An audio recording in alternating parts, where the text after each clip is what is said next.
Good evening. This June 18th meeting of the Portsmouth Board of Adjustment is in session. Welcome. ML is going to be the permanent member tonight, as we have a small, Ms. Gefford is going to be the permanent member tonight, as we have a small board.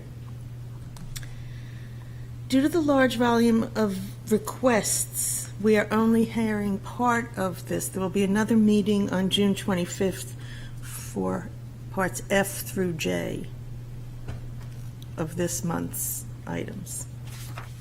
The first item of business is approval of the May 21st and May 28th meeting minutes. Is there someone who... So move to approve the minutes? Second. Okay. Is there any discussion? I do have some suggested edits, Madam Chair. Yes, go ahead. I provided these to Stephanie ahead of time. I don't know if they've been passed along, so I'll read them slowly, Okay. just so they're right on the record. For the minutes of May 21st, 2024, on page 7, in the section that starts decision of the board, before the motion is offered, and I'll read the text, I brought up some points, and I suggest editing this to say, Mr. Neese questioned why the applicant needed a new variance. The proposed fence is in the same location and is the same height as what was previously approved. It is not connected to the retaining wall to form one structure, and so the height of the two should not be combined. Staff explained that the project was significantly changed by the addition of the retaining wall from what was previously approved, and so needed to be reauthorized. If you're ready with that one, I've got a second one. Yep. On page 8, the first paragraph, last sentence, the very last phrase, it currently reads, and it hasn't changed. I suggest changing it to, and the fence's height hasn't changed, just to make clear what it is. The minutes for May 28th on page 11. Let me make sure I got the right page number first.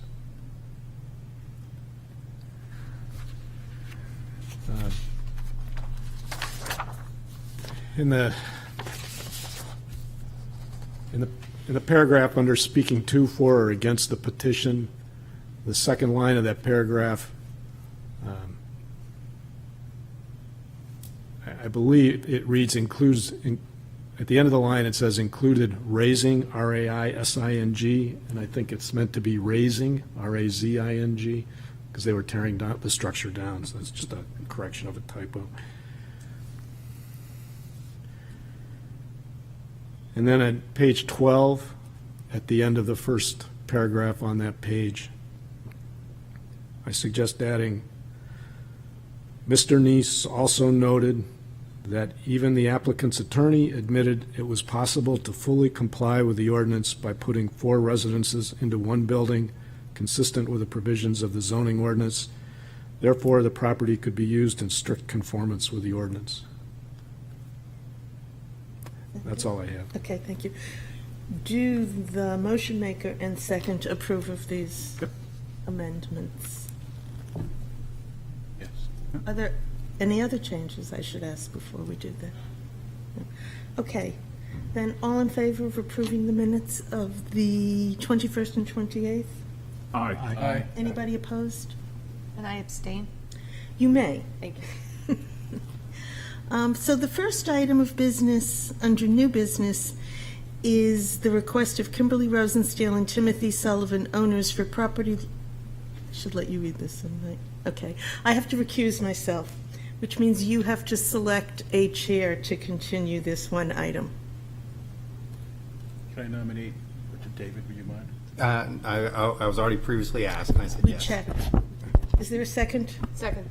Okay. All in favor? Aye. Okay. You are in charge. All right, if you can pass down the gavel. Thank you.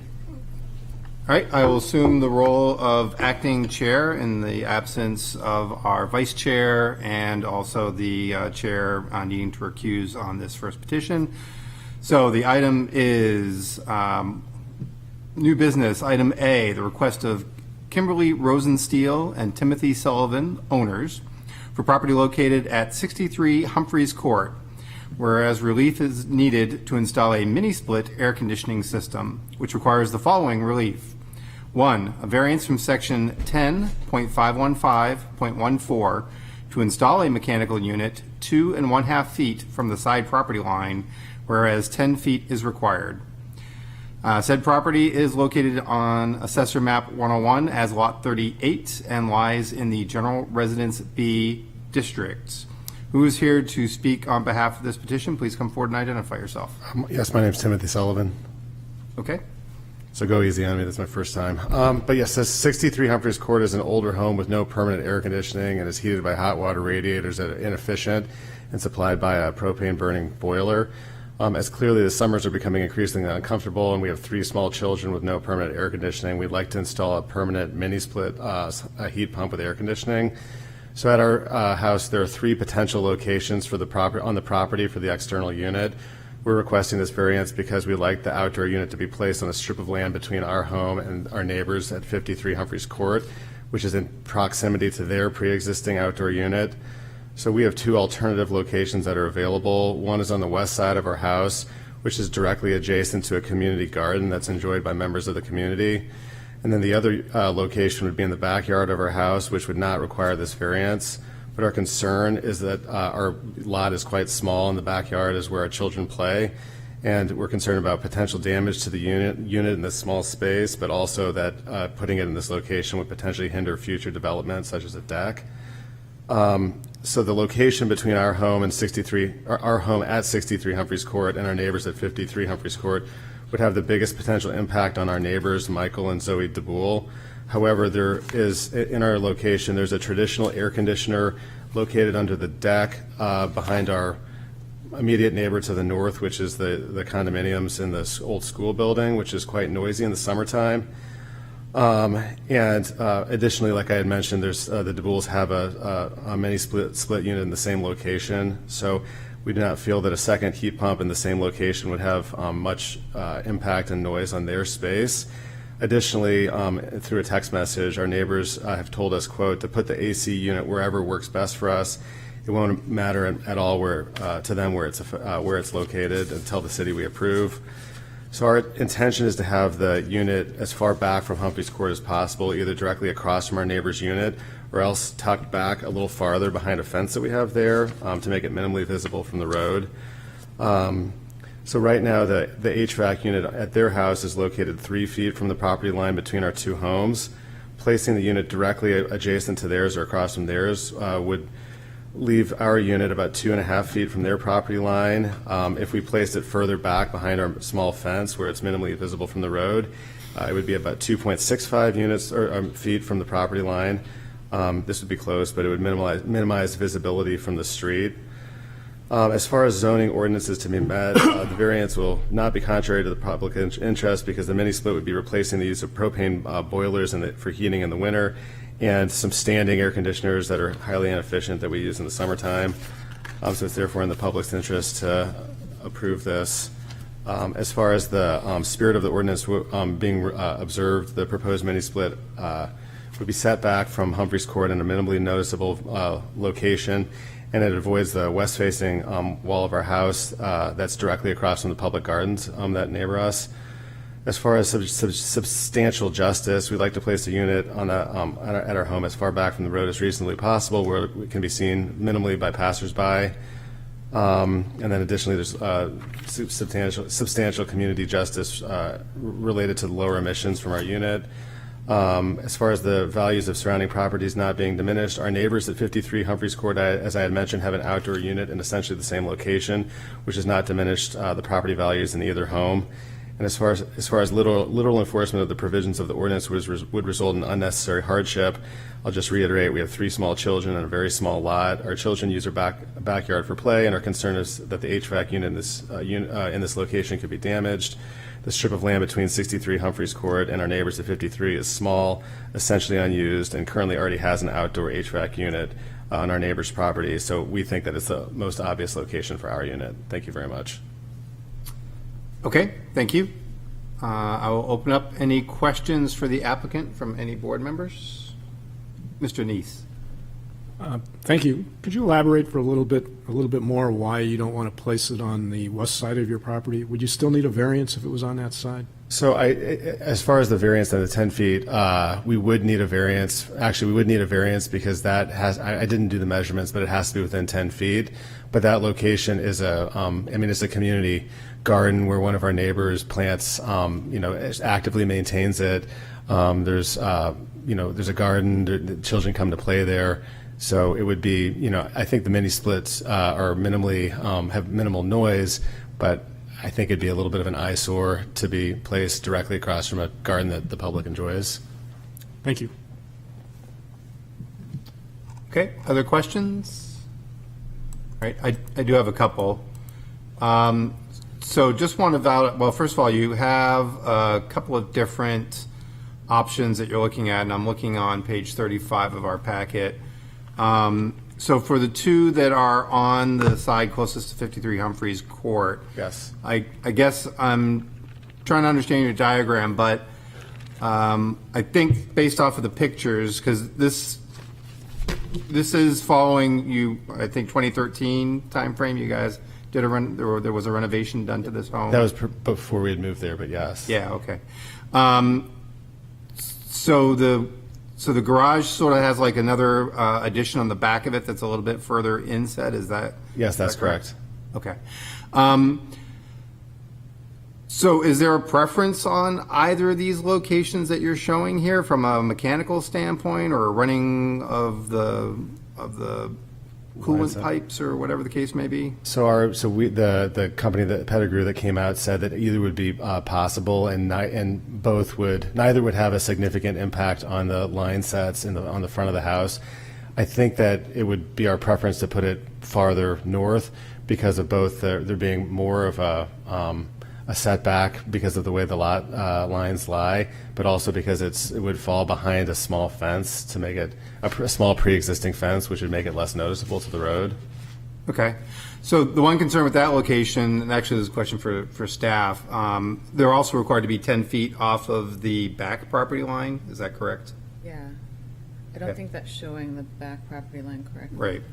So do you know if you put it in that location that's further away from the street, are you going to be more than 10 feet or more away from the back property line? I didn't think of that and don't have the answer to that question. I will say that behind our house, there's a deck, and underneath that deck is a traditional unit that's extremely noisy. So I would think that there'd be minimal, I mean, even if it was within 10 feet, and again, I don't know, I can go get that, I can get the answer and get back to you later. I think that the effect on that property, it would be much less than the traditional noisy unit that currently exists. Yeah, my concern is less about, well, it's a little bit about noise, but the ordinance does say 10 feet from all property lines that you have to be back, and I think we currently only advertised for the right-hand That is property correct. line, And correct? I did not think of that. Thank you. Okay. I mean, if you had to, if this board said that it has to be 10 feet from the back property line, is that something you think you could live with? It might dictate where you end up having to put it. Yeah, we certainly could put it in the more like forward place. I would imagine that we would move the fence up, the small fence, so that again it would be minimally noticeable from the street. Okay. All right. That's all I have for questions. Final opportunity. Any board members? Questions? All right. Thank you very much. Excellent. We appreciate you coming forward. I'll now open up the public hearing. Is there anyone here who wishes to speak in favor of this petition? All right. Anyone here who wishes to speak in opposition to the petition? Final opportunity for public comment. Anyone willing to speak, wishing to speak to, for, or against? Seeing no one rise, I'll close the public hearing.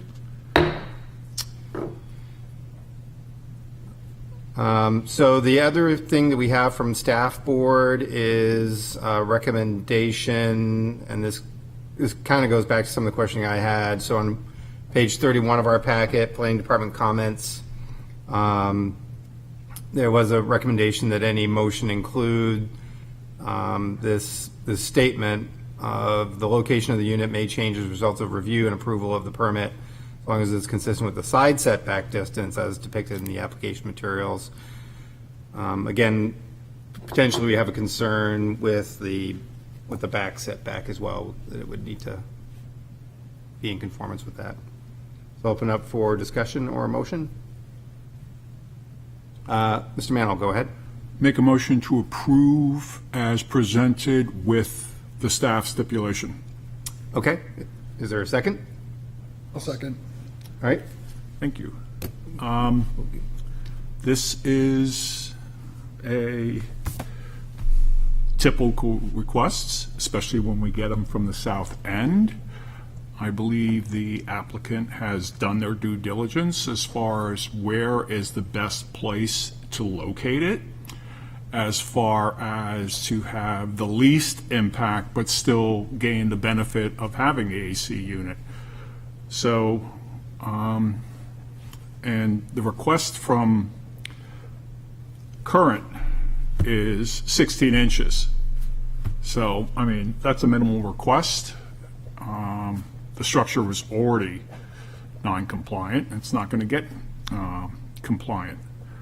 So, for those reasons, I made the motion. Going through the criteria, .21, granting the variance would not be contrary to the public interest. No, I mean, he's doing his best to remove it from any sort of public view.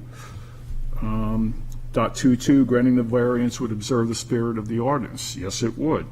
.23, granting the variance would do substantial justice. Again, yes, it would. I mean, this is what the Board of Adjustment is here for. .24, granting the variance should not diminish the values of surrounding properties. Yeah, I don't think there's much other than, tearing down the house that will destroy the property values, especially in the south end. And as the applicant's already said, his neighbor already has one, and that's not doing anything to the property values. As far as hardship goes, .25, little enforcement of the provisions of the ordinance will result in an unnecessary hardship. The property has special conditions that distinguish it from the other properties area, and owing to these special conditions, a fair and substantial relationship does not exist between the general public purposes of the ordinance provision and the specific applications of that provision to the property, and the property use is reasonable, or, owing to the special conditions, the property cannot be reasonably used in the strict conformance of the ordinance, and a variance is therefore necessary and able to use it. I believe he does have special conditions, given what's already there on the property. Now, granted, these special conditions apply to nearly every property in the south end. I would venture to say there's not a conforming property in the south end. So, for those reasons, I made the motion to grant the ordinance as presented with the staff stipulation. okay, thank you. Your second, Mr. Matheson. Yes, I would just add that this particular lot is undersized, and based on the location of the structure on this property, those special conditions justify granting this variance. That gives two potential options for putting it on the side yard. Okay, thank you. Any further comment from any board members on the motion? I will say I will be supporting the motion. There was a couple questions about, hey, would it be better on the opposite side? And I do think that there is some advantage on the opposite side of the house, in that it is more of an open area, not necessarily up against a neighboring property. That said, this is a pretty substantial sort of double-decker unit that the applicant is proposing, as shown on page 42 of the package. It does perhaps have more of a site aspect to it than some more traditional condenser units for these mini splits. So I do think it makes sense. The applicant has identified a location that kind of tucks it in, keeps its visual impact to a minimum. And I would tend to agree that that these units are pretty quiet. So with that, I think that I will support the motion. All right, if there's no further comments, and city staff is ready to take the roll, we'll begin on my right. Ms. Geffert. Yes. Mr. Neese, Yes. Mr. Mantle, Yes. Mr. Rossi, Yes. Mr. Mattson. Yes. And the chair also votes yes, you are approved.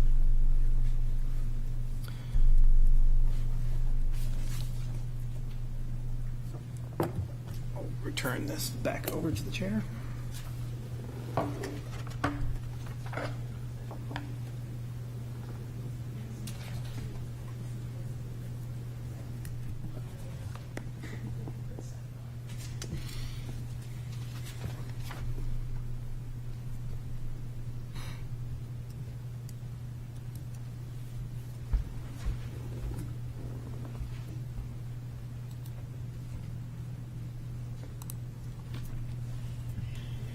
Okay.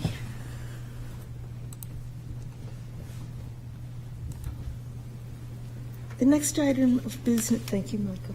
David, thank you, David. Oh, Mr. Rayon, thank you. you're more than welcome, Madam Chair. The request of Madeline Lockwood and Drew Morgan, owners, for property located at Sewell Road, whereas relief is needed for a second-story addition and construction of a front porch to the existing home, which requires the following relief. 1, variance from section 10.521 to allow, to A, allow a 20-foot front yard where 30 feet is required. To allow a building coverage of 21.5% where 20 is the maximum permitted. And 2, variance from section 10.321 to allow a nonconforming structure or building to be extended, reconstructed, or enlarged without conforming to the requirements of the ordinance. Said property is located on Assessor Map 170, Lot 13, and lies within the Single Residence B, SRB, district. Is there anyone to speak to this?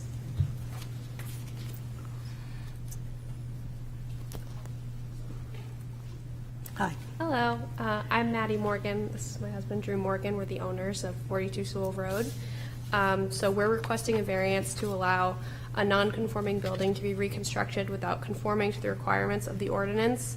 Right now, our home is a 2-bed, 1-bath ranch, which is lovely for us and our one daughter, but we're quickly growing out of it. And it's a great neighborhood, and we really want to stay there. So this is the way that we're able to do that.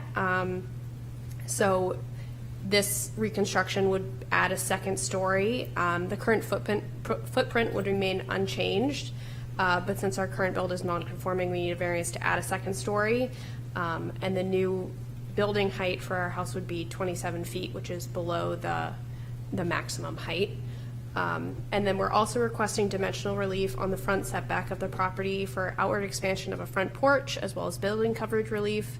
We want to add a front porch to the front of our house. The porch would extend 7.5 feet from the current front of our house, encroaching on the 30-foot setback, and the new setback from the porch would be 20 feet. The proposed porch would also increase the building coverage of our lot from its current 18.1% to 21.3%. Our road is really quiet, and there are a lot of families on it, and we spend a lot of time in the front of our house, kids riding bikes, scooters, all the things. And so this front porch not only would be a great place for us to spend time as a family and add some more outdoor living space to our house, but also give us the opportunity to spend time with neighbors and build that community that's really important to us and is such an asset to where we live. So that's what we have. Yeah. And for the explanation for the variance is not contrary to the public interest. It will in no way threaten public health, safety, welfare, or otherwise injure public rights. The surrounding neighborhood consists of single and 2-story homes and on a quiet street used for neighborhood enjoyment. The outward expansion will improve the aesthetics of this property by not altering the essential character of the neighborhood, and the reconstruction of our home fits within the aesthetics of the neighborhood. The spirit of the ordinance is observed. This style of home with the addition of the front porch is common in not only the neighborhood but throughout Portsmouth. Substantial justice is done. The proposed plan does not result in any hardship done to the general public or individuals. The purpose of this renovation is to allow for more livable space, both indoors and outdoors, for the applicant and their family. The values of the surrounding properties are not diminished. The values of the surrounding properties are not diminished. The proposed work falls within line of the character of the other properties in the neighborhood. and literal enforcement of the ordinance would result in unnecessary hardship. The purpose of this proposed renovation is to create more livable space for a young family who loves to be outside, interacting with the neighborhood. A benefit of this lovely, quiet neighborhood is that our children can play outside, ride bikes in the streets, and this porch will allow us to enjoy the outdoors while maintaining the character of the neighborhood. The proposed addition allows us to create a forever home in this great neighborhood and continue building strong relationships with our neighbors. It gives our growing family more space while maintaining the character Portsmouth is known for. Thank you. Are there questions? Mr. Rossi? I get the, I understand the aesthetic that you're going for, and I understand the, how the front porch adds to it. Question for you is, would it be reasonable, in your opinion, to stipulate that the front porch could not be enclosed at a future date? Because the setbacks are really so that people don't have view obstruction and all of that stuff. So without an enclosed front porch, the view is still pretty open. So with a stipulation that there would not be enclosed. I didn't get what you meant at first, yeah. but I get what you're saying now. Yeah, I think so. Yeah, the goal is not to enclose it. Correct, Be wide yes. open. Thank you. Other questions? Yes, Mr. Ram. Thank you, Madam Chair. So looking at your current, the drawing entitled Site Plan, it's page 49 of our package this evening, does show that on the right-hand side that you have what according to the staff report is about 2 feet of your existing house that is in that 10-foot setback. Is that correct? Yes. Okay. And then just looking at the next page, so page 50, so your existing garage is the intent, it does appear like you have a much taller roof, just looking at your little picture of your existing house up in the right-hand corner, upper right-hand corner of this drawing, and then the roof line over the garage. Is part of this expanding that headroom over the garage? No. Okay. So that is the exact same height as what you currently have? Correct. Okay. And then kind of going back to somewhat similar lines to Mr. Rossi's question, the hardship criteria, unfortunately, is like really badly named. It seems to drive a lot of folks into talking about, the things that they would love to have about being able to do a change to their property. But really, this is about what is unique about your property that makes it different from all your neighbors' properties and those others in the zoning district that says you shouldn't have to fully comply with the zoning. And I'm just wondering, what is that characteristic? Because overall, it strikes me that neighboring homes are kind of situated in a similar fashion. The properties are kind of the same. So is there something unique about your situation in terms of the characteristics of the property? I can't think of anything, but I know from talking to neighbors that this is something when we've talked about our addition and doing this project and have said that we're building this front porch, it's a lot of, envy and admiration for us attempting to do this. So I don't know what makes it unique other than I know that other people in our neighborhood really want one. Sure. And that's, one of the concerns that we have to have as board as well is making sure that, the zoning says you have to be so far back from the property line, while others want something similar if they're in a similar situation. And then a little further along on page 55 and 56, you gave us some examples of some neighboring properties, but I believe I recognize the blue house on page 55. I think that's actually on Spinney Road. Is that correct? Yep. Yeah. So again, newer home. Do you have any idea what the setback distance is that they have from Spinney Road? It looks like it's set back, quite a bit further than what your property is. Yeah, I don't know the exact measurements, no. Okay. Nothing else, Madam Chair. Thank you. Anybody else? Okay, thank you. Thank you. Is there anyone anyone in the public who would like to speak in favor of this petition?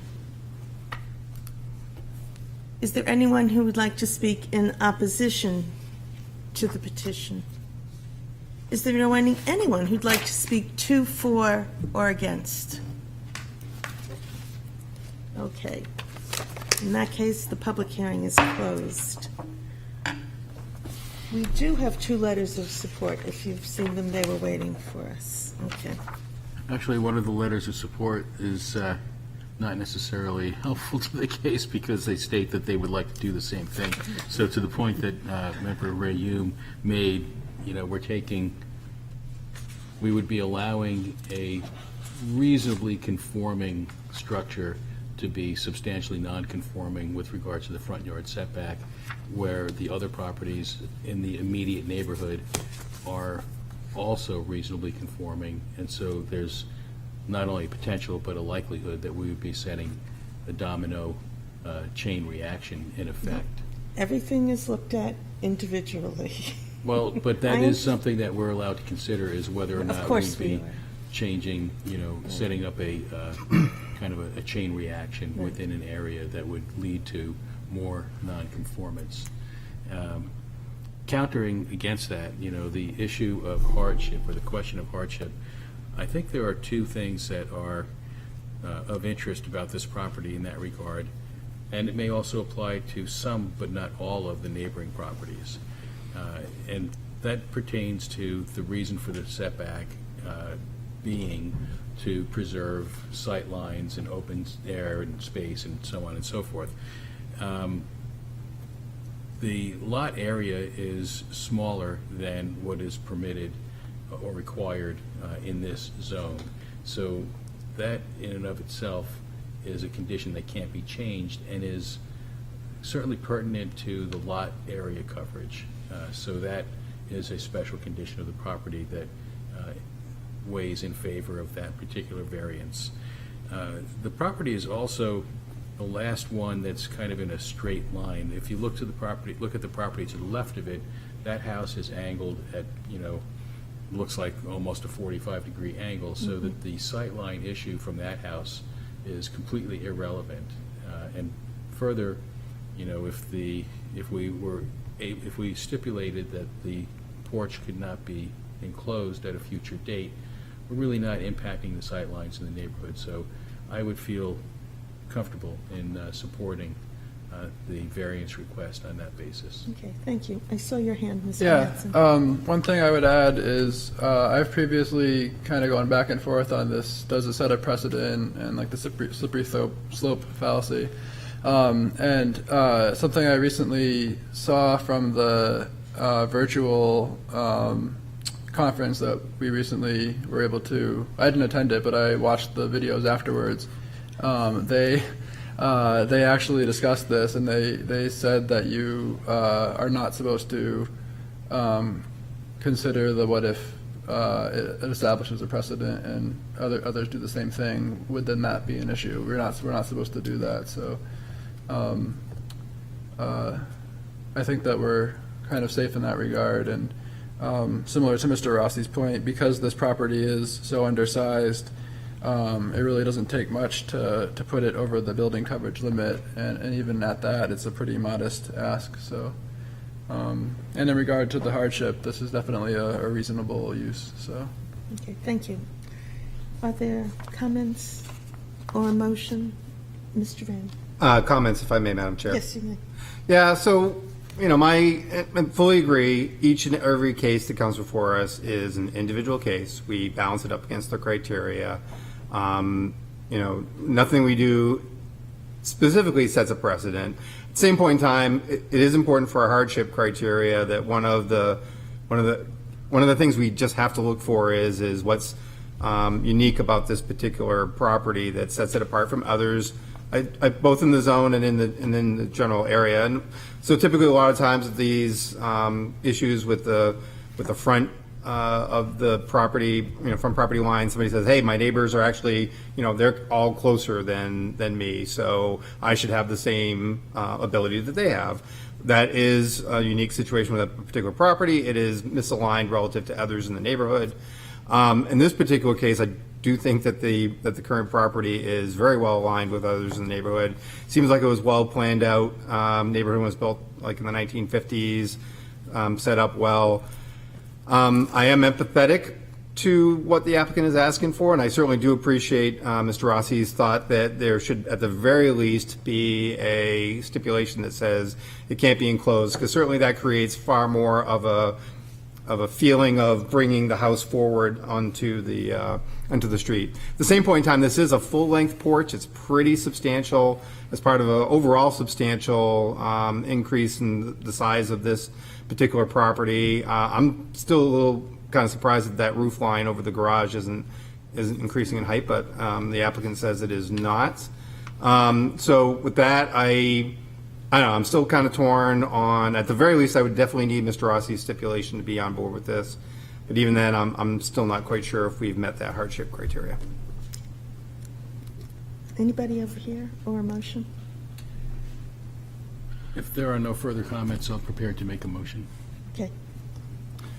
I move that we approve the variance application as presented and advertised with the stipulation that the porch cannot be enclosed. So we needed a second. Second. I'm sorry. Second. Oh.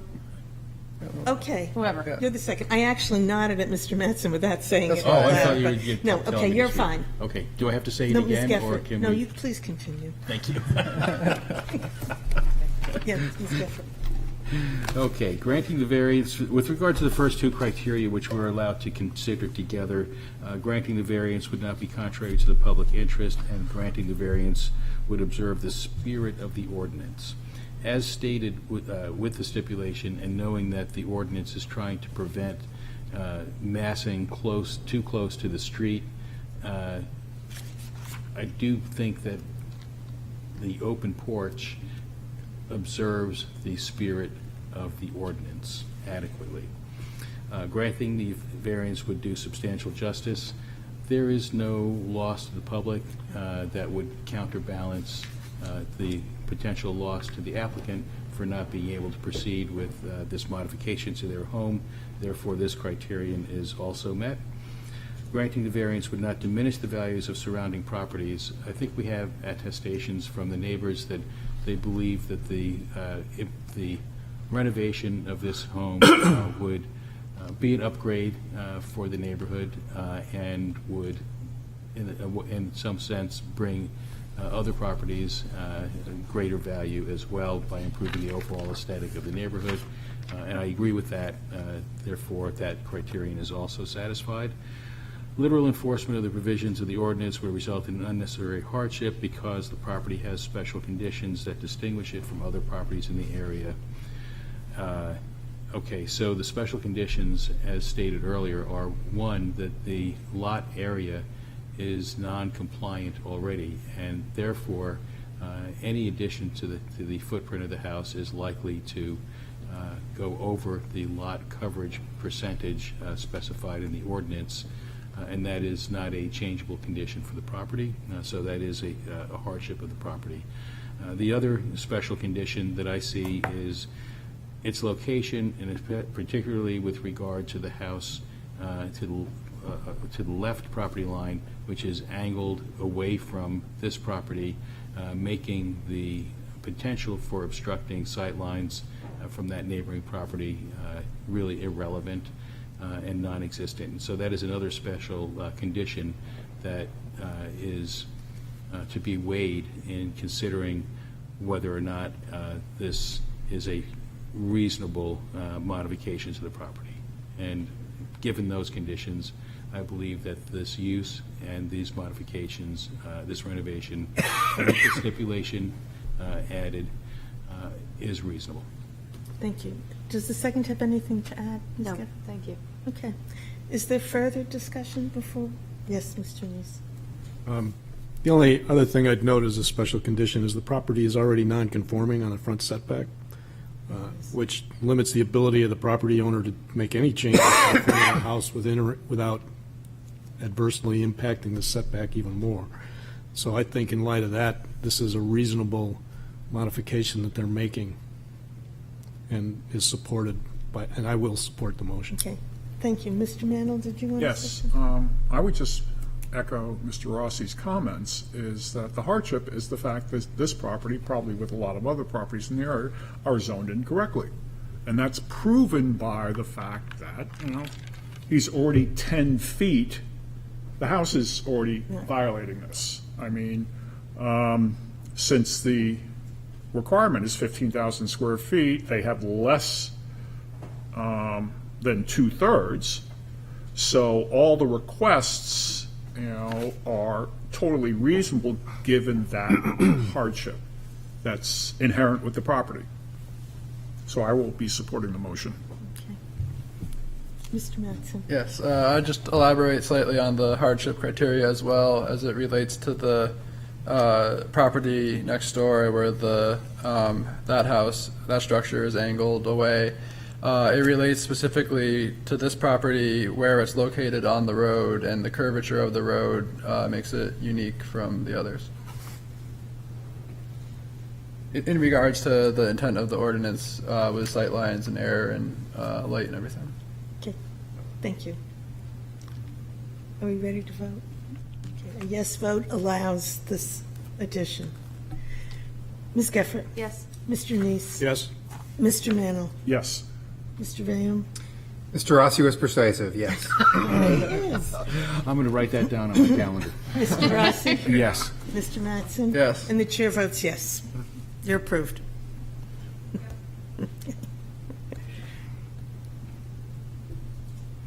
Your diary. Okay. Your diary. The next item of business, item C, the request of Christopher Blaudschun and Katie Gilpatrick, owners for property located at 411 Ocean Road. Whereas relief is needed to renovate the front facade of the existing house, including construction of new dormers, bay window skirting, and a new front door portico, which require the following. 1, variance from section 10.521 to allow an 11.5-foot front yard where 30 is required. And 2, variance from section 10.321 to allow a nonconforming structure or building to be extended, reconstructed, or enlarged without conforming to the requirements of the ordinance. Said property is located on Assessor Map 293, Lot 7, and lies within the Single Residence A District. Is there anyone to speak to this? Good evening. My name is Shannon Alther from TMS Architects, here representing Chris and Katie Blaudschun. Thank you very much for hearing us tonight. And yes, we are here tonight for a variance for expanding within the front setback. This is a unique house in that it was built in 1857. It's probably one of the first houses on Ocean Road, and the road was probably some sort of a carriage trail before it turned into its current situation. So the proximity of the house to the road is unique compared to some of the other houses along the stretch, which most of them are further back and actually meet the current zoning for setbacks. So we're here tonight asking for relief so that we can add a front portico over the kind of front door area. Basically, we wanted to go out about 4 foot 9 inches for that stoop. There's a granite steps there now. We'd like to put a covering on that, and the idea of that covering was to help with some water management that we have some trouble with at the front facade of the house, but also allow the young children that live there to wait for the bus in inclement weather in that location. It is close to the road, so that's good for the bus stop, but at the same time, having a nice place for them to wait and rest is good. The other thing that we're doing is working with the elevation to add in some articulation that we think will help it out in terms of the skirting at the bay windows and some of the little dormers at the top. Again, some of this is being done to help with water management as we do have an old foundation. We have some water getting into the foundation, so we're attempting to fix a few things at the same time. As far as the variance criteria, the variance will not be contrary to the public interest because basically allowing the proposed entry stoop and the facade modifications helps to make the house more functional along this busy road. The spirit of the ordinance is observed by allowing the change to the facade of this older house. The unique condition of the house's proximity to the road can be addressed in a meaningful way. Substantial justice is done, allowing these updates add specific function to the property, i.e. A covered porch area for the residents. The values of the surrounding property will not be diminished. These updates will add value to the specific property and not diminish the adjacent properties because we can kind of enhance the beauty and the aesthetic of the architecture. Literal enforcement of the provisions of the ordinance would result in an unnecessary hardship. The proposed stoop would allow the residing young children to wait for the school bus in a safe, covered area along the busy road. And then owing to special conditions of the property that distinguish it from other properties in the area, under A, no fair and substantial relationship exists between the general public purposes of the ordinance provision and the specific application of that provision to the property. Our comments are this house is closer to Ocean Road than the adjacent neighbors, and being built in 1857 is predating zoning regulations. The adjacent houses were built between 1965 and 1976. They do predate current zoning regulations, but are better situated in their respective lots and better meet the current zoning outlines. There is no fair and substantial relationship between general purposes of the ordinance and the specific application to this property. And lastly, B, the proposed use is a reasonable one, and under this provision, unnecessary hardship shall be deemed to exist only if both elements of the condition are based on the special conditions of the property. The proposed use is a reasonable one as it adheres to the intended residential use and helps maintain a safer environment to the house's occupants. And as you guys said in a couple of the previous applications, this is a unique property, unique situation, and that's why we're before you tonight. I'm happy to answer any questions. Are there questions for the applicant? Mr. Rossi? One thing I couldn't tell by looking at the property, is the portico going to extend farther out towards the road than the existing granite steps? By about 7 inches, just so that we can cover the kind of platform, and then the existing granite step, we're going to move a little bit further out onto that walkway. By about 7 inches? By about 7 inches, yeah. Thank you. Mr. Ram? Yeah, so following up with that, same theme, I'm trying to understand, so on page 61, which is your existing site conditions, your first page of your diagrams here. Yep. 16 feet is listed as the distance to the front property line. Is that the distance to the current bay windows, or is that the distance to the flat facade? The current distance to the flat facade, and I know in some municipalities how the footprint of a house sits on the property is how they measure the setback distance. In this case, the bay windows basically come down maybe 6 or so inches, or actually, excuse me, 2 feet above the sill of the house. So we want to bring that skirting down a little bit, but it's still not going to be touching the ground, so therefore it doesn't impact the footprint. And the front entryway now does have some steps there, but none of those are higher than 18 inches? They aren't impacting your current front setback? Say that with the 18 inches again. Yeah, so 18 inches is our requirement. Anything over 18 inches high counts towards as a structure in essence. Yes. And would count toward the setback. So currently, none of those steps are any closer than 16 feet or are less than 18 inches high? I think they might be close to 18 inches high, but to be honest, I hadn't measured that specific, partly because with our new stoop there, we do have maintaining our 7-inch step down from the first floor to the granite stoop, and if you can have a condition where it could verify that that kind of stoop itself, the main landing, is 18 or is less than 18 inches to meet that criteria. Yeah, so that now I'm wondering, because page 63 is your proposed site conditions, and you're talking about the 11.75, and you say it's you say proposed entry stoop. So I'm just trying to figure out what exactly that little red thing is that you have at the front. Is that what's driving the 11.75? Is it the front step being greater than 18 inches? Is it the portico? Presumably it's not the two bay windows. Yep. Is it okay if I approach the screen real quick? But just don't touch Bring it. the microphone. Oh, yeah. Just don't touch the screen. Do not touch the screen. Don't touch it. I'm just going to point to this image in the middle here, and I know it's a little hard to read in the fuzzy, but basically 4 foot 9 inches. That's the edge of the new step location, which matches the 11.75 foot for the setback. And so you can see the two black columns, which represent the posts. Those are sitting on the landing. And so that 7 inch is or the 11.75 setback is from the property line to that first step, which is an existing step. We're just going to slide a little bit forward. Okay, thank you. Other questions? No? Okay, thank you. Thank you. Is there anyone to speak in favor of this petition? Anyone to speak in opposition? Anyone to speak to, for, or against? Okay. The public hearing is closed. Can I say I'm just a little confused by some of the dimensional discussions we just had? If the step is not 18 inches or higher, then it shouldn't be where we measure the But setback the from. portico comes out to cover the steps, so isn't Oh, I that see. driving it? Okay, so it's the edge of the portico Right. that drives it. It doesn't, the It's- height of the it step goes is as far- is those are two- irrelevant.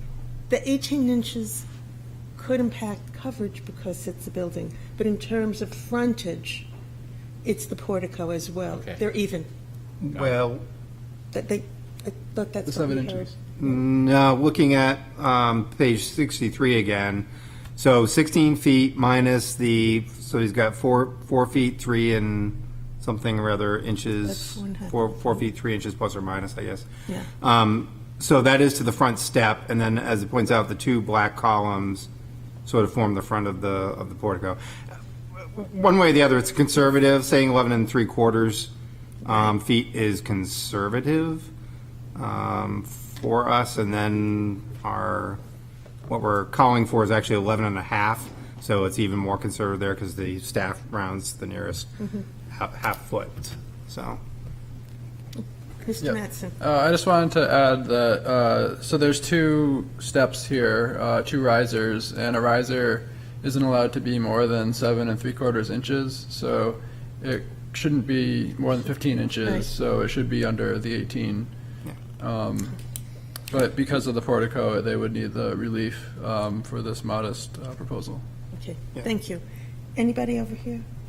Discussion? Just to clarify, I mean, the point of my questioning was really, I think the applicant has overstated their current setback. I don't think it is 16 feet. I think it's something less than that per our zoning ordinance. And so, I mean, I think the actual impact, what they're asking for here is even more minimized by that fact. Okay. Mr. Manna, Make the motion to approve the application as presented, if I get a second. is there a second? I'll second that. Mr. Rossi? Okay. Again, this is this is one of the few, as far as size, conforming lots on Ocean Road. SRA, which is a minimum of 1 acre. But at the same time, we also see that this house was built prior to zoning. So no matter what he does, especially considering the front of the house, he's going to have to come back here, which is unfortunate. I also believe that the hardship does exist, especially for what the applicant wants to do, since his house is considerably closer to Ocean Road than any of the surrounding properties. So going through the criteria, and I'll take the first 3 collectively. .21, granting the variance will not be contrary to the public interest. .22, granting the variance would observe the spirit of the ordinance. .23, granting the variance would do substantial justice. I believe all those are true. He's doing his best to make his front porch safer, more accessible, and like he said, for school children. And as one of the gathering places when my kids were going to school, on our front porch, which was only 4 feet from Islington Street, that is a big criteria as far as I'm concerned. It's definitely in the public interest. It also observes the spirit of the ordinance, and like I said, he's trying to make it better. Granting the variance, .24, granting the variance would not diminish the values of the surrounding properties. It will not. Now, .25, literal enforcement of the provisions of the ordinance would result in an unnecessary hardship. A, the property has special conditions that distinguish it from the other properties, and owing to these special special conditions, a fair and substantial relationship does not exist between the general public purposes of the ordinance provision and the specific application of that property provision to that property, and the proposed use is a reasonable one. That is the hardship.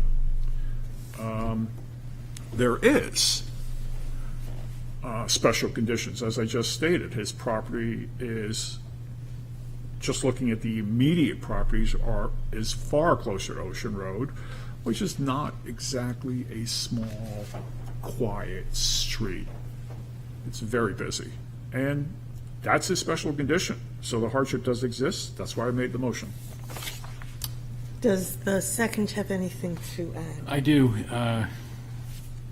It seems like we frequently have proposals come before us with antique homes, and I do believe that the fact that this is an antique home that was placed here, in all likelihood, before Ocean Road was placed there, is a special condition of the property. It's very gratifying, I think, to the board to have a proposal that preserves the antique home rather than tearing it down. It always causes us a great deal of angst when the character of the town is being altered by losing some of these antique properties, which really do contribute to the character of our community.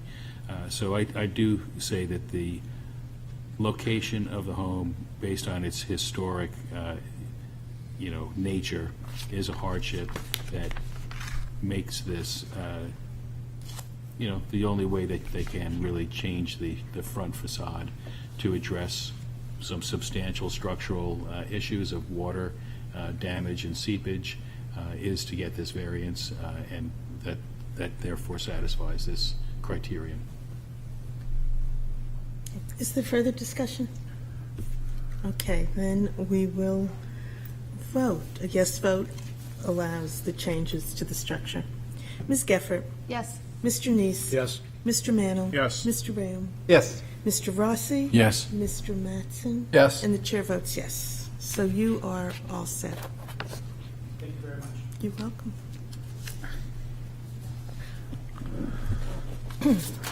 The next item of business is D, the request of Dottie CV Family Revocable Trust and JWCV and Dottie CV trustees for property located at 17 Whidden Street, whereas relief is needed to construct a fence 8 feet in height within the rear and side yards, which requires relief from the following. 1. Variance from section 10.521 to allow a 0.5-foot rear yard where 25 feet is required, and B, to allow a 0.5-foot side yard where 10 feet is required. Said property is located on Assessor Map 109, Lot 5, and lies within the general residence B and historic districts. Is there anyone to speak to this? No one to speak to Whidden Street? Whoops.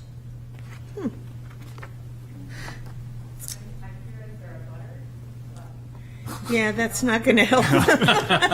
It's nice of you to show up if we knew. Okay. Been some misunderstanding. Didn't get any. If she saw them. Well, Did you see them? Because I don't even know what the presenters look like. Have you seen them? No, no, they're not here. Okay, Okay. that was my question. All right. Madam Chair, I would move that we move this petition to the end of our evening this evening as the last item of business. Okay, second? Second. All in favor?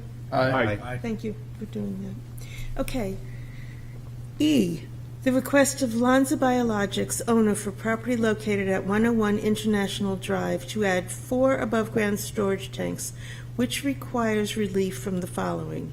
1, from Section 308.02C of the Pease Development Ordinance to allow an above-ground storage tank exceeding a 2,000-gallon capacity per facility. Said property is located on Assessor Map 305, Lot 6, and lies within the Airport Business Commercial District. Is there anyone to speak to this?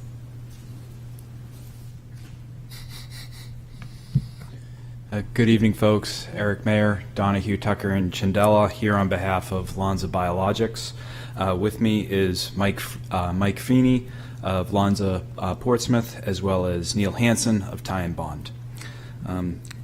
So the property at issue, I think the best description of it is probably at page 95 of your packet, which is identified as enclosure 4. It's a nice aerial photograph of the property. We're talking about the large Lonza compound over at PDA, specifically what's been historically called the Iron Parcel, which is located northwest of the existing Lonza development. The Iron Parcel has been the subject of a two-phased development. Phase 1, which obtained approval in 2019 and revised approval in 2023, involved the construction of shells of proposed structures, whereas Phase 2 involved which was granted in November of 2023, involved the approval of the fit-up associated with it. So we'll see in the northwesterly portion with direct frontage on Corporate Drive the proposed areas. The two structures that we're here to talk about are called the Central Utility Building and Building 1. They're identified on enclosure 6, which is page 97 of your packets. Building 1, you'll also see referenced in the narrative as the Vertex Building. So it's quite an exciting opportunity. The Vertex Building represents a partnership between Vertex and Lonza associated with the large-scale manufacturing of a groundbreaking cell therapy to treat type 1 diabetes. Because it's going to involve the large-scale manufacturing of pharmaceuticals, it needs to be conducted in a highly environmentally controlled environment, meaning that the maintenance of power at all times is an absolute vital necessity for Lonza's operations. So you will see associated with both the Vertex Building, which is the large rectangular building in the center, as well as the Community Central Utility Building, which is the smaller building to the left of that, you will see 4 black rectangles. Those represent generator units to maintain 24-hour power in the event of a power failure. Now, when you have those generators, you need to have a fuel source that is capable of providing the requisite amount of power over the anticipated period of time of a potential power outage. So that is why, associated with these above-ground storage tanks, we have with these generators, we have a request for the 4,400 gallon above ground storage tanks. Now 2,000 is already allowed in the area. And you will see actually to the south or below the proposed structures, you'll see a lot of additional existing generator units identified. Those actually represent pre-existing above-ground storage tanks associated with the main Lonza compound. Lonza has a long-standing relationship as a member of the community. This proposal, in addition to providing a really state-of-the-art treatment for a significant illness, is anticipated to provide 300 good-paying jobs to the community, all while maintaining the current character of the development without adversely impacting public health, safety, and welfare. So as mentioned and as is reflected in the staff report, Lonza has been before this board previously for recommendations for variance relief from this very provision associated with other above-ground storage tanks which have been approved, have been constructed, have been in existence without incident for a number of years. That goes back to 2015, 2019, and 2021. Now, I have Mr. Feeney here, who I'm going to pass the torch to provide some technical specification because he can do so far better than I can. Okay. Good evening. My name is Mike Feeney. I'm a mechanical engineer for Lonza Biologics, our global engineering group. I'm an employee at Lonza, working on behalf of this project. So what we're talking about tonight, 4 generators that we're following an existing design that we've got at the main plant. We're looking to design these tanks. Ultimately, what dictates tank size is runtime for the facility once power goes out. As we've stated, this is a life-saving drug that we're trying to manufacture, so reserving our utilities when we do have a power outage is of critical importance to us. So we look at things when we're sizing the tanks, looking to maintain 24 hours of runtime for the facility, or so they're about. So this is kind of the baseline that we go through when we size tanks. It's to be able to maintain things like life safety, lighting, fire protection systems, and then critical manufacturing pieces of equipment, as well as storage for either finished product or raw materials, things like cold room, HVAC, things of that nature to be able to do this. So that's where the size of these tanks and the volume of fuel that we're looking to for a variance on. Some of the things that we've considered when looking at the design of these were, based on some past feedback that we've gotten, was either to have a centrally located larger tank, and we decided not to go with that for the reason that a couple of different things. Once the packages that we're looking at, these are a pre-designed package that come from the generator manufacturer. They design the generator and they design the fuel oil tank that come with the double wall containment, leak alarms, things like that. When we buy this as a package, it's an engineered system that gives us all of the requirements that we need for in case spill requirements, as well as safety.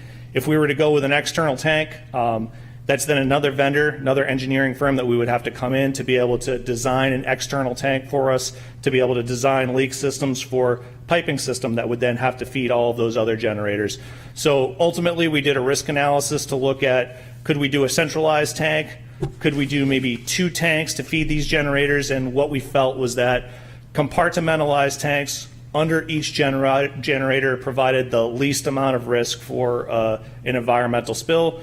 Also, each generator having their own tank, it's compartmentalizing the least amount of fuel in a single cell. So if there was a rupture, if there was an impact on one of the units, it would only be for the amount of fuel that's in that one generator tank, as opposed to if there was either a larger central tank or if there were maybe 2 tanks to feed one generator. Our fuel volumes that we would need to hold isn't going to get smaller if we have a centralized tank. We're always going to need to be able to keep the same amount of fuel so that we can have the critical amount of runtime for the facility. So the idea being central tanks, more fuel provides more risk, for an environmental spill. So those were kind of the things that we looked at from a design aspect when we went to choose the fuel size for the generator tanks. And again, this is trying to embody the spirit of the current generators, current fuel systems that we've got on site for the main building. Thank you. Okay, thank you. So with that, I'm going to go through the criteria. They are very similar, but slight differences under the PDA ordinance, but they have parity with the criteria you folks apply on a regular basis and under New Hampshire law. So the first criteria is that there cannot be a diminution of property values. And I think looking at enclosure number 4 that I previously referenced, which is page 95, really demonstrates this. We are talking about a pre-existing the expansion of a pre-existing industrial use in an environment in an area that is dominated by large-scale industrial and commercial uses. The variance relief that is sought is not as it relates to any of the structures, but as it relates solely to the above-ground storage tanks, of which there are several. Enclosure 11 actually provides an itemization and a list of all of the storage tanks that are already on the facility. So this isn't going to add or detract from the environments, the essential character of the neighborhood, or anything of that regard. It is going to be completely consistent with what is there now.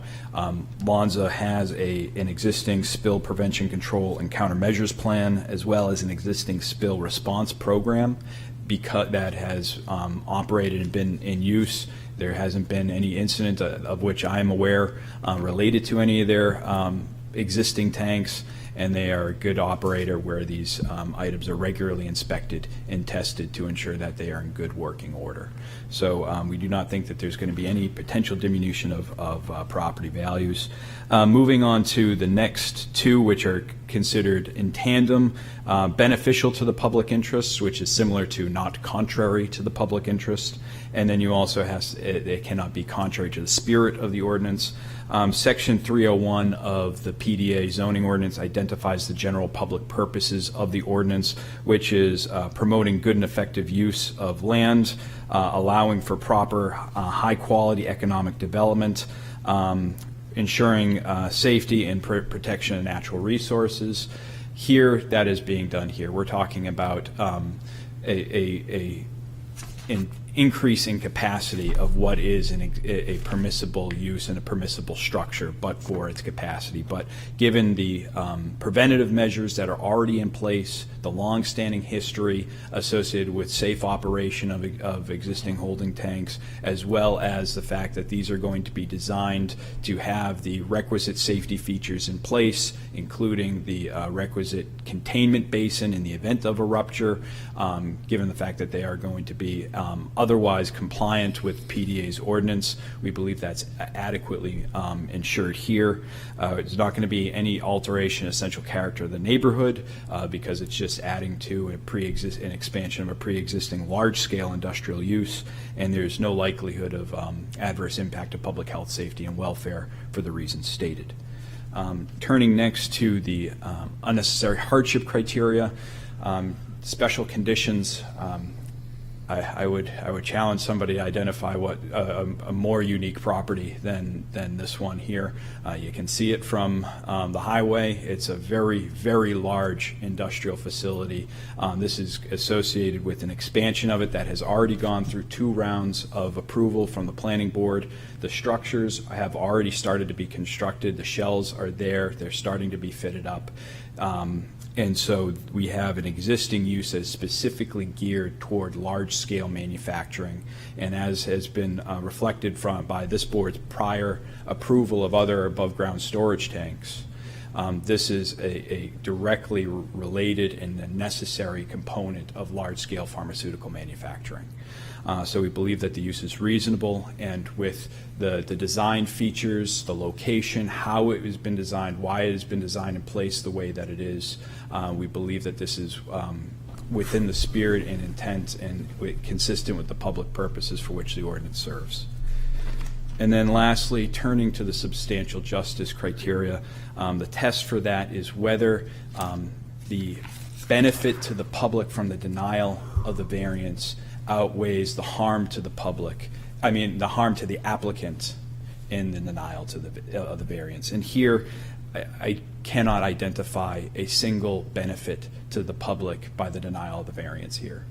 We have fairly minor variance relief that's being sought when analyzed through the entirety of this project. We have a significant potential detriment to the public should the variance relief not be granted, in that the partnership between Vertex and Lonza will not be able to be pursued, and this revolutionary drug that is anticipated to treat type 1 diabetes as well as provide 300 jobs will not be able to be progressed. We cannot identify really any adverse impact to the public associated with this, such that the denial of the variance would in any way serve the public interest. But again, the potential detriment, not just to the applicant, but to the public in general, is significant. So with that, unless I miss anything? Okay. With that, I'm happy to answer whatever questions the board has. No? Mr.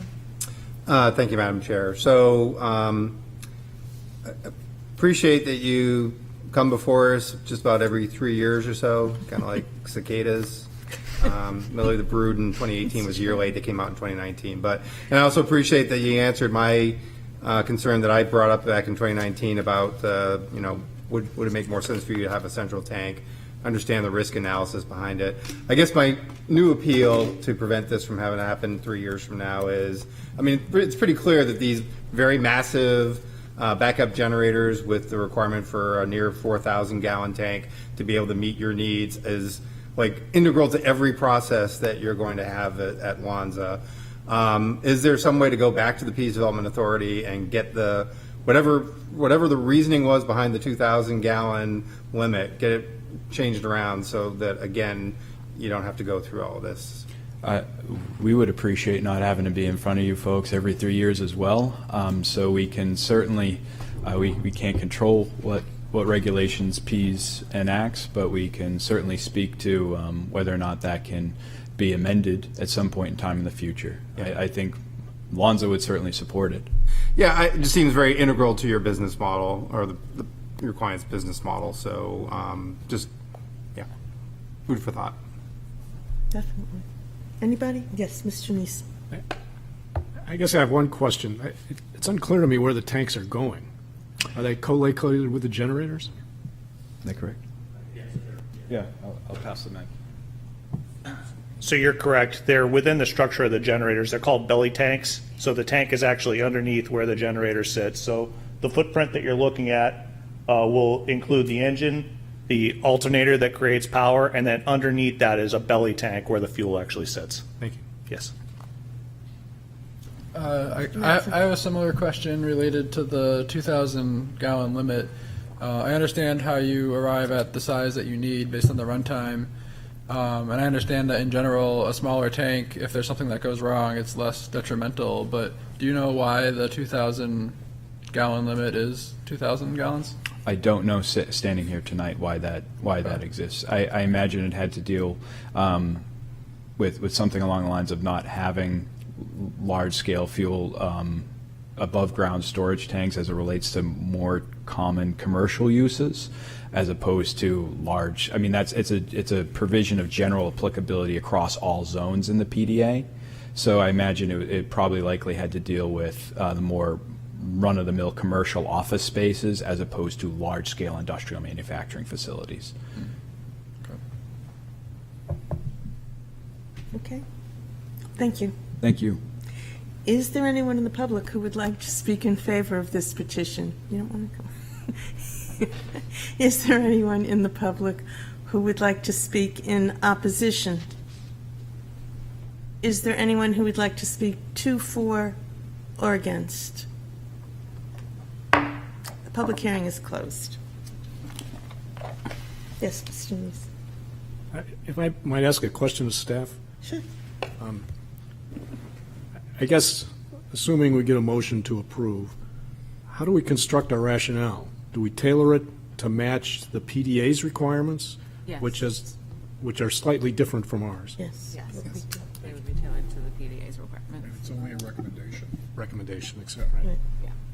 Mr. Rand.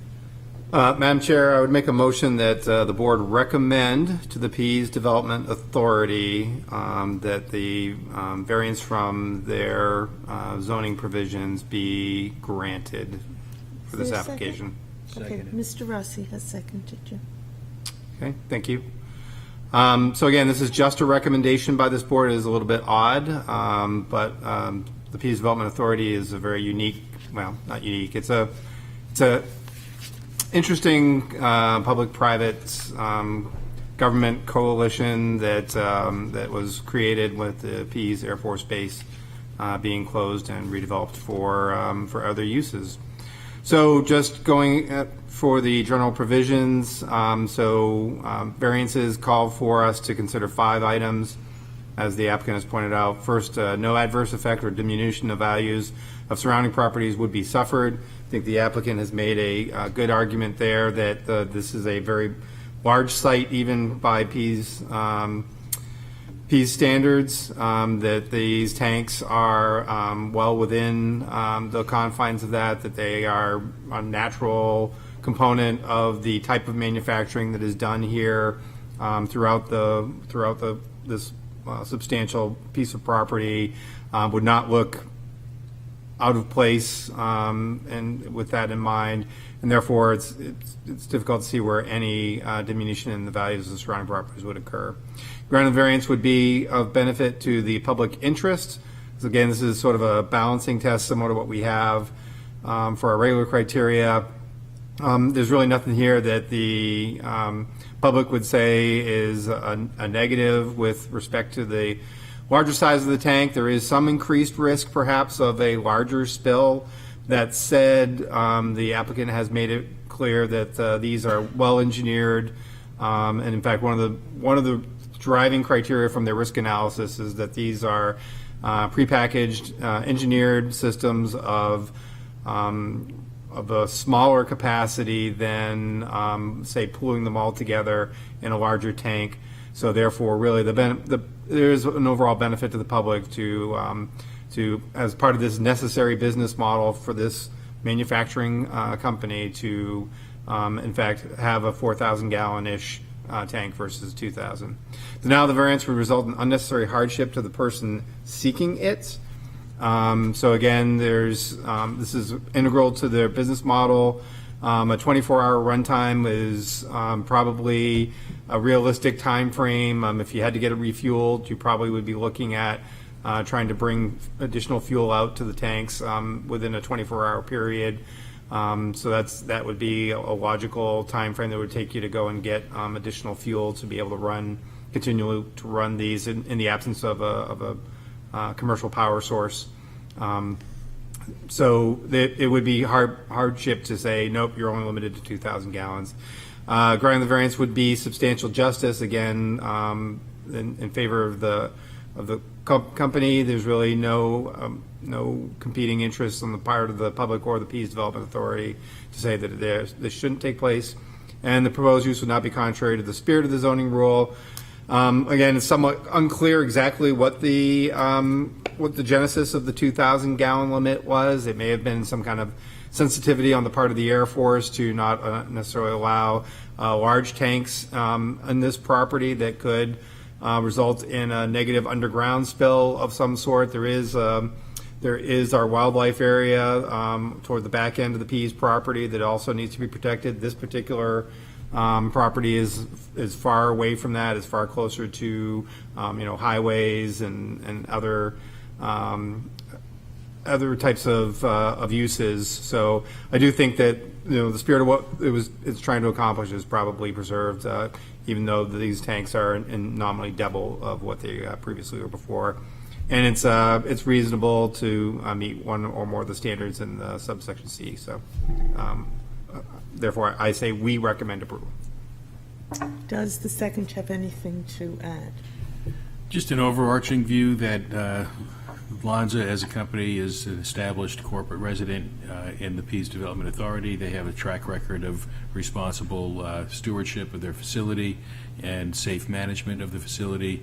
They're a large firm. They have very sophisticated engineering and safety resources available to them, and therefore I think that any risk to the public of recommending approval for these oversized by the ordinance tanks is very big.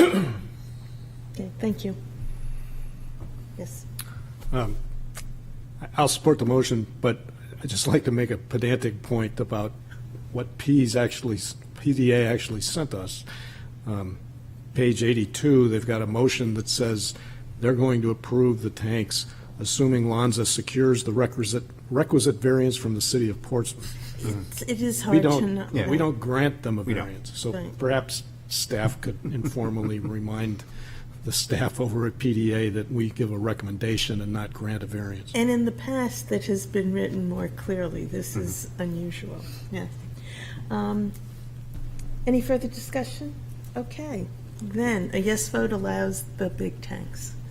Ms. Geffert. Yes. Mr. Neese. Yes. Mr. Mannel. Yes. Mr. Ram. Yes. Mr. Rossi. Yes. Mr. Mattson. Yes. And the chair votes yes. So you are approved. Thank you very much. Okay. You're welcome. It appears that our Wooden Street people have not. I'd like to make a motion that we postpone hearing this application until our meeting next week. Okay. Is there a second? Well, Do you want to move? I'll second for purposes of discussion. okay.